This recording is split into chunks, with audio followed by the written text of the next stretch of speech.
గాయత్రి మంత్రం పోలికి ఏమైంది పవన్? విశ్వామిత్రుడు బ్రహ్మపదానికి వెళ్ళింది 24తోనే. గాయత్రి మంత్రం అక్షరాలు 24. అందుకే 24 సీట్లకు ఒప్పుకున్నాను అంటూ చాలా ఒక ఆధ్యాత్మిక ధోరణిలో ఒక ఫిలాసఫర్ లాగా గంభీరమైనటువంటి వదనంతో స్టేట్మెంట్ ఇచ్చావు, బాగానే ఉంది. మరి 24 సీట్లు 21కి కుంచుకుపోయాయి కదా. మరి 24 కుంచుకుపోయినప్పుడు అయ్యో గాయత్రి మంత్రం గురించి నేను ప్రస్తావించాను అనేటువంటి ఒక ఫీలింగ్ నీకేం కలగలేదా? మరి అలాంటప్పుడు గాయత్రి మంత్రం గురించి నువ్వు ఎందుకు పోలిక పొంతన తీసుకురావడం? చాలా గంభీరంగా ఇప్పుడు వాళ్ళు నీకు స్క్రిప్ట్ రాసేవాళ్ళు ఏ త్రివిక్రమ శ్రీనివాస్ లాంటి వాళ్ళు స్క్రిప్ట్ రాస్తారు. కనీసం దాన్ని చదువుకొని తదనంతర పరిణామాలు ఎలా ఉంటాయి ఏమిటి అని ఒకసారి జీర్ణించుకొని దాన్ని కరెక్ట్ చేసుకుని మాట్లాడాలి. చాలాసార్లు ఇదే రకంగా అడ్డంగా దొరికిపోయావు.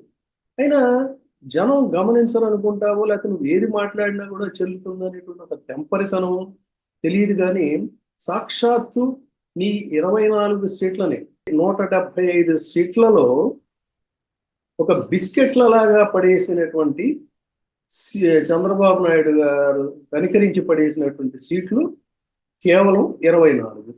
ఆ 24 సీట్లను చాలా గొప్పగా నువ్వు గాయత్రి మంత్రంతో పోల్చి, పైగా ఆ సీట్లు తగ్గిన తర్వాత కనీసం ఇలా అయిందే అనేటువంటి ఒక అపరాధ భావన కూడా లేకుండా నిస్సిగ్గుగా 21 సీట్లకి తయారైపోయి, ఆ 21 సీట్లలోనైనా 10 సంవత్సరాలుగా నీ జెండాలు మోసినటువంటి జన సైనికులకి ఏమన్నా ఇచ్చావా అంటే అది లేదు. అందులో మొత్తం మళ్ళీ మాయోపాయమే. నీకు ఇప్పుడు ఉన్నటువంటి అభ్యర్థులకి ఏంటి సంబంధం? వాళ్ళంతా టీడీపీలో నుంచి దీంట్లోంచి వచ్చి అప్పటికప్పుడు చేరినటువంటి వాళ్ళకి ఇచ్చావు, మిగతా వాళ్ళకి మొండి చేయి చూపించావు. పైగా నిస్సిగ్గుగా వాళ్ళందరితో కూడా చాలా హాస్యాస్పదమైనటువంటి రీతిలో ఒక మళ్ళీ ప్రతిజ్ఞ ఒక ప్రతిజ్ఞ చేయించడం. ఆ ప్రతిజ్ఞ లో ఎన్ని తమాషాలు ఉన్నాయంటే, పొలిటికల్ ట్రాన్స్పరెన్సీ, రాజకీయ పారదర్శకత అంట. ఏంటి నీ రాజకీయ పారదర్శకత అంటే, నువ్వు ఎవరికి సీట్లు ఇస్తున్నావు, ఎందుకు సీట్లు ఇస్తున్నావు, నిన్ను నమ్ముకున్నటువంటి వాళ్ళకి ఎందుకు ఇవ్వలేకపోయావు అనేటువంటిది ఎక్కడా కూడా ట్రాన్స్పరెన్సీ లేదు. నీ చర్యల్లో, నీ చేష్టల్లో ఎక్కడా కించిత్ ట్రాన్స్పరెన్సీ లేదు. అలాంటిది నీ రాజకీయంలోనే పారదర్శకత లేకపోతే రేపు నువ్వు పరిపాలనలో పారదర్శకత అందిస్తావని చెప్పని ఎలా అనుకుంటారు? అసలు నువ్వు ఎలా మాట్లాడుతున్నావు? తర్వాత మహిళల గురించి ఏదో మాట్లాడుతున్నావు. మహిళల యొక్క సంక్షేమం గురించి మాట్లాడేటువంటి అర్హత నీకేమైనా ఉందా? మహిళలు నేను అసలు విశ్వసిస్తారా? వాళ్ళ గురించి ఉచ్చరించేటువంటి అర్హత అయినా నీకుందా? అది వదిలేసేయి. మళ్ళీ మొదటి పాయింట్కి వస్తే, స్క్రిప్ట్ రాసిస్తే దాన్ని ముక్కున పట్టుకుని వేలాడి అక్కడికక్కడ దాన్ని వదిలేయటమే తప్ప, దాన్ని ఒకసారి చదువుకొని 1-2 సార్లు డైజెస్ట్ చేసుకొని చేయాలి. అది కూడా లేదు. ఆ స్క్రిప్ట్ ఎవరో ప్లెడ్జి రాసి ఇచ్చారు, దాన్ని గబగబా జేబులో పెట్టుకొని అక్కడికి వచ్చి చదివారు. ఆ చదివిన తీరు జాగ్రత్తగా ఎవరైనా సరే ఆ బీఫామ్స్ ఇచ్చినప్పుడు ప్రతిన చేయించాడు. 1-2 సార్లు ఆ వీడియో చూడండి. అది ఎలా ఉందంటే, మనకి చిన్నప్పుడు తెలుగు మాస్టర్లు తెలుగు ఉచ్చారణ కరెక్ట్గా లేకపోతే ఎలాంటి విపరీత అర్థాలు వస్తాయి అనేది చెప్పడం కోసం రామునితో కపివరిండిట్లనియే అనేదాన్ని రాయించేవాళ్ళు, చదివించేవాళ్ళు. అంటే రాముడితో కపివరుణ్ణి అంటే హనుమంతుడు, ఇది అందరికీ తెలిసినటువంటి ఇదే. రామునితో కపివరిండిట్లనియే అని రాయమంటే, ఈ పవన్ కళ్యాణ్ లాంటి వాళ్ళు అది చదవటం కానీ రాయటం కానీ ఏం చేసేవాళ్ళు అంటే, రామునితో కా అవతల కపివరుణ్ణిలో ఉండాల్సిన కాని తీసుకొచ్చి ఈ తో పక్కన చేర్చి అది విడిగా చదివేవాడు. అప్పుడు ఏమవుతుంది? రాముని తోక పివరుండిట్లనియే అని అర్థం వస్తుంది. అంటే దానికి అర్థం లేదు. రామునితో ఒక పివరండిట్లని అంటే రామునితో కపివరండిట్లని అనాలి. సేమ్ ఈ ప్రతిజ్ఞ చదివించేటప్పుడు కూడా ఇదేదో నేను కోడిగుడ్డికి ఈకలు పీకుతున్నాను అనుకోవద్దు. ఈయన మహామేధావి కదా, గాయత్రి మంత్రాన్ని ప్రస్తావిస్తాడు, విశ్వామిత్రుడి గురించి మాట్లాడతాడు, పుస్తకాలు చదివానంటాడు, మహామేధావిలాగా చేస్తాడు. అందుకని ఖచ్చితంగా అనివార్యంగా మనం ఈ పాయింట్స్ మాట్లాడాలి.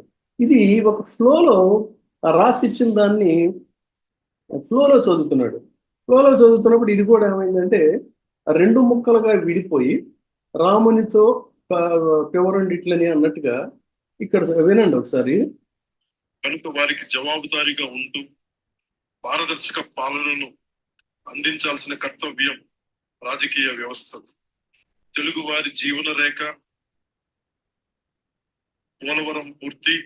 అది ఒక ఫ్లోలో చదువుకుంటే వెళుతున్నాడు. చదువుకుంటూ వెళితే ఏంటంటే తెలుగువారి జీవన రేఖ, పోలవరం పూర్తి, ఇంకా ఏదో వగైరా వగైరా అని. అంటే అది తనకే అర్థం కాల. అదేంటి అంటే తెలుగువారి జీవన రేఖ అయినటువంటి పోలవరం పూర్తి. అది అక్కడ ఆ చదివిన వాళ్ళకి కూడా ఏం అర్థం కాల.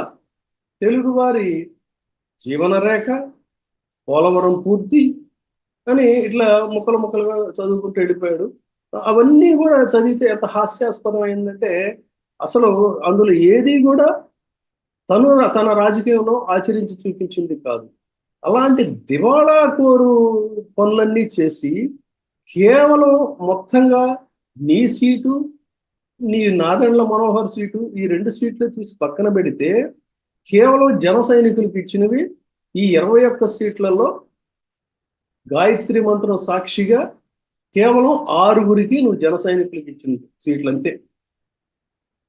10 సంవత్సరాల పాటు నీ చుట్టూ తిరిగి నానా బాధలు పడి వాళ్ళ డబ్బులు ఖర్చు పెట్టుకొని ప్రతిపక్షాలతోనో ప్రత్యర్థులతోనో తలపడి అనేక రకాలుగా నష్టపోయినటువంటి జన సైనికులకి మిగిలింది ఏమిటి అంటే నువ్వు చెప్పే రాజకీయ పారదర్శకత అనేది ఉందే, అంతా చీకటి రాజకీయం.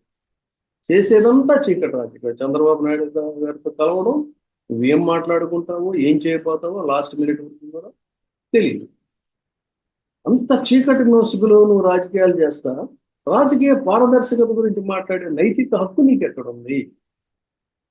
24 సీట్లు గాయత్రి మంత్రం అన్నటువంటి వాడు మరి 21 సీట్లకి ఎందుకు ఒప్పుకున్నావు? 21 సీట్లు కూడా కనీసం జన సైనికులకు ఇవ్వకుండా కేవలం 6 సీట్లకు వాళ్ళని పరిమితం చేసి ఈ రాష్ట్రాన్ని నువ్వేదో ఉద్ధరిస్తానని చెప్పని దాంట్లో ఆ ప్రతిన పోనేటట్టుగా చేస్తున్నావు. ఏం ఉద్ధరిస్తావు నువ్వు? 175 స్థానాల్లో ఉండాల్సినటువంటి పార్టీ అందులో మెజారిటీ స్థానాలు సాధిస్తే అధికారం వస్తుంది. కాదు అన్నట్లయితే కనీసం నీ మిత్రపక్షమైనటువంటి ఒకవేళ లెటస్ అజ్యూమ్ అనుకుందాం అధికారం చేపడితే వాళ్ళని నువ్వు శాసించగలిగిన స్థాయిలో సముచిత స్థానాలు నువ్వు గెలవాలి. ఆ సంఖ్య నీకు ఉండాలి. ఎక్కడుంది?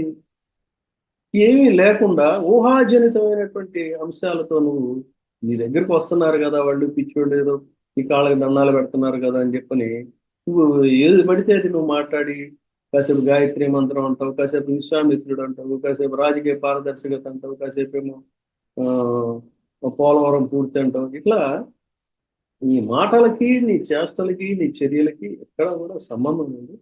ఇది ఒక తమాషా, సిల్లీ, చాలా చాలా సిల్లీగా ఉంది పవన్ కళ్యాణ్ ఈ వ్యవహారం.